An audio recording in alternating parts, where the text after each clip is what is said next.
Hello and welcome students, Gyanjyoti coaching সেন্টারের পক্ষ থেকে তোমাদের সকলকে আরো একবার স্বাগত। আজকে আমাদের আলোচনার বিষয় হচ্ছে শিখনের সংজ্ঞা এবং এর যে ক্যারেক্টারিস্টিক্স গুলো তোমাদের সিলেবাসে দেওয়া আছে সেখান থেকে কিন্তু প্রক্রিয়াগত এবং ফলাফলগত দিকটা আজকে আমি আলোচনা করব। প্রক্রিয়াগত দিকটা আমি বোর্ডে লিখেছি কারণ সেখানে আলোচনার অনেক কিছু বিষয় রয়েছে এবং ফলাফলগত দিকটাও এর সাথে সাথে ইম্পর্টেন্ট রয়েছে, কিন্তু সেটা আমি আলোচনা করে দিচ্ছি, সেটা কিন্তু আমি আর বোর্ডে লিখিনি। ক্লাস বা আলোচনার বিষয় শুরু করার আগে বলে নিতে চাই, তোমরা যারা জ্ঞানজ্যোতি কোচিং সেন্টারের সাথে যোগাযোগ করতে চাইছো তার জন্য বোর্ডের কর্নারে দেওয়া দুটি নাম্বারের মধ্যে যে কোনো একটি নাম্বারে কিন্তু তোমাদের যোগাযোগ করে নিতে হবে। এই নাম্বার দুটি হলো জ্ঞানজ্যোতি কোচিং সেন্টারের official helpline number. Admission process অনেকদিন আগের থেকে শুরু হয়ে গিয়েছে, অ্যাডমিশন প্রসেস চলছে, তোমরা চাইলে একবার আমাদের সাথে যোগাযোগ করে নিতে পারো। চলো এক্সট্রা কথা না বাড়িয়ে শিখন কি, ঠিক আছে, এই বিষয়টা আমরা মানে জানি, প্রথমে জানতে হবে সেই বিষয়টা, তারপর তার ক্যারেক্টারিস্টিক্স গুলো এক এক করে জানবো। দেখো, এই যে শিখন যে বিষয়টা রয়েছে সেটা কিন্তু আমাদের ডেইলি লাইফের সাথে কিন্তু মানে জুড়ে আছে, ঠিক আছে। কি হয় যে খুব ছোট থেকে আমরা একটা জিনিস শিখে আসি বা শুনে আসি, স্কুল থেকে ফেরার পথে বা স্কুল থেকে যখন বাড়ি আসি তখন বাবা মারা বলে থাকে, কি আজকে স্কুলে কি শিখলি, আজকে তো তোদের হচ্ছে নতুন করে যোগ শেখানোর বিষয় ছিল, যোগ বিয়োগ শেখানোর বিষয় ছিল, তোদের আজকে নতুন ক্লাসে ইতিহাস নামে একটা নতুন বিষয় অ্যাড করা হয়েছে, সেখান থেকে তোরা কি শিখলি। ওই যে কি শিখলি, ঠিক আছে, তার মানে কি সেখান থেকে কিন্তু কিছু না কিছু জিনিস আমরা শিখতে পারছি। এবং এই শেখাটা শুধুমাত্র কিন্তু আমাদের যে স্কুল বলো বা স্কুলের বইপত্র বলো বা পুঁথিগত বিদ্যা বলো সেটার মধ্যে কিন্তু আর সীমাবদ্ধ নেই। এই শেখাটা কিন্তু আমরা জীবনের সমস্ত দিক থেকে কিন্তু শিখতে পারি। মনে করো, আমি যদি একটা এক্সাম্পল দিই, যে মনে করো কেউ প্রথমবার কিন্তু হচ্ছে ট্রেনে চেপেছে, ঠিক আছে, তার একদম প্রথমবার, তার কাছে হচ্ছে এই প্ল্যাটফর্ম, টিকিট কাটা, তারপরে হচ্ছে এই যে মানে বিষয়গুলো যে রয়েছে ট্রেনের নিজস্ব যে টিকিটে যে নিজের যেই কামরাটা রয়েছে, এই সমস্ত বিষয় জানা কিন্তু হচ্ছে তার সেটা ফার্স্ট টাইম, সেটা প্রথমবার শিখেছে।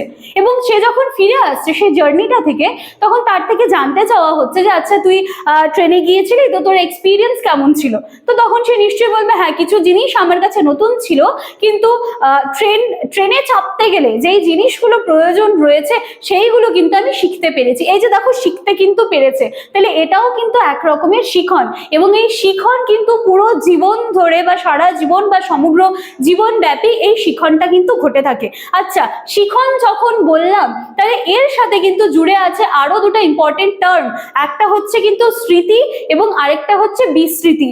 কোনো কিছু যখন আমরা শিখি তখন সেটা যদি আমরা দীর্ঘদিন ধরে মনে রাখতে পারি তাহলে কিন্তু অবশ্যই সেটা স্মৃতির খাতায় চলে যাবে, এবং যেই বিষয়টা কিন্তু আমরা দেখা যাচ্ছে যে খুব একটা দীর্ঘদিন বা খুব একটা দিন অবধি আমরা সেটা মনে রাখতে পারছি না, সেটা কিন্তু বিস্মৃতির খাতায় চলে যাবে। তো এই হচ্ছে শিখন নিয়ে আমি জাস্ট নর্মালি একটুখানি বলে দিলাম। কিন্তু বইয়ের ভাষায় যদি বলতে হয় যে শিখন কাকে বলে, শিখন হচ্ছে একটা আচরণের পরিবর্তন। আচ্ছা, কিরকম পরিবর্তন? সেই পরিবর্তন হচ্ছে বৌদ্ধিক, সামাজিক, প্রাক্ষবিক সমস্ত দিকেই কিন্তু আচরণের পরিবর্তনটা করায়। তো এই ছিল কিন্তু তোমাদের শিখন। আচ্ছা, শিখনের সংজ্ঞা আমাদের কমপ্লিট হয়ে গেল। এবার এর কিন্তু প্রক্রিয়াগত এবং ফলাফলগত দিক, যে ক্যারেক্টারিস্টিক্স গুলো বলেছে সেই দিকটা আলোচনা করতে হবে। সবার প্রথমে রয়েছে প্রক্রিয়াগত দিক। এখানে কি বলা হচ্ছে, শিখন একটা ধারাবাহিক প্রক্রিয়া, মানে কোনো কিছু শেখার কিন্তু বয়স হয় না, ঠিক আছে, তুমি শিখছো, তোমার শিখাটা কিন্তু কন্টিনিউ হচ্ছে, সেটা তুমি ছোট থেকে বলো, প্রাপ্তবয়স্ক বলো, বা তুমি মানে একদম মানে কি বলবো বয়স্ক যারা রয়েছে ওনারাও কিন্তু নতুন কিছু কিছু জিনিস কিন্তু শিখতে পারছে। তো এই যে শেখা বা শিখন বিষয়টা সেটা কিন্তু ধারাবাহিক প্রক্রিয়া, ঠিক আছে।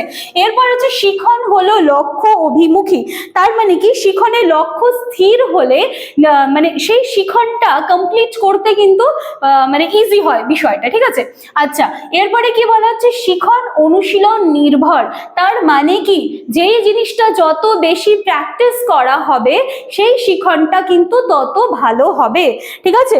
আচ্ছা, এই যে তোমাদের শিখন অনুশীলন নির্ভর, সেইখান থেকে কিন্তু আমরা আবার চারটা চারটা বিষয় বা শিখন তত্ত্বে শিখন প্রক্রিয়াকে যেভাবে ব্যাখ্যা করা হয়েছে সেখান থেকে আবার চারটা বিষয় আমরা আলাদা করে পাই, যেটা হচ্ছে আচরণবাদী শিখন তত্ত্ব, প্রজ্ঞামূলক শিখন তত্ত্ব, মানবতাবাদী শিখন তত্ত্ব এবং সামাজিক শিখন তত্ত্ব। ঠিক আছে, আচ্ছা এই ছিল প্রক্রিয়াগত দিক।